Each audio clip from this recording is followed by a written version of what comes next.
මුලින්ම ඔයාලා ඩයල් ෆැඩ් එක ඕපන් කරලා කොටුවයි 141 කොටුව කියලා ටයිප් කරගෙන ඩයල් කරගන්න. ඉතින් මේ මෙනු එකට ආවට පස්සේ ඔයාලා කරන්න කොනි මෙතනදී next button එක දිලා පියවරක් ඉදිරියට එනවා. මම අංක 92 දිලා ඉදිරියට යනවා. මෙතනදී ඔයාලට පෙනවාති අංක 6 යටතේ donate star points කියලා අංක 6 යටතේ option එකක් තියෙනවා. ඔයාලා අංක 6 ටයිප් කරගෙන send කරන්න. මේ වින්ඩෝ එක open වුණම ඔයාලා අංක 92 ටයිප් කරලා ඉදිරියට යන්න. ඊට පස්සේ ඔයාලට මෙන්න මේ වගේ වින්ඩෝ එකක් open වෙයි. මේ වින්ඩෝ එකේ අංක 4 යටතේ තියෙනවා little heart කියලා.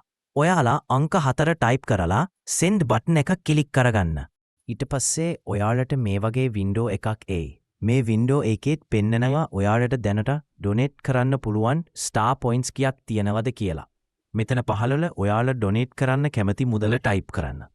මම 76 පමණක් ටයිප් කරගන්නවා. සමහර වෙලාවට පොයින්ට් ගණ send කරන්න දෙන්නේ නැති නිසා. එහෙහෙ 76 ටයිප් කරලා send කරගන්නවා. ඊට පස්සේ තව වින්ඩෝ එකක් open වෙලා ඔයාට කියනවා ඔයාලගේ donation එක confirm කරන්න කියලා. ඔයාලා yes කියන එකේ අංක 1 ටයිප් කරගෙන send කරගන්න. ඊට පස්සේ ඔයාලට මේ වගේ message එකක් එයි. ඔයාලා little heart ගිනුවට බෑ කරපු star points ප්‍රමාණය හරියට බෑරුණා. thank you කියලා.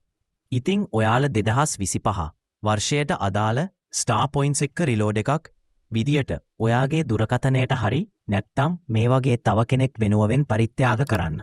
එහෙනම් ඊළඟ වීඩියෝ එකක් එකෙන් හමුවමු. මතක ඇතිව YouTube channel එකත් subscribe කරන්න.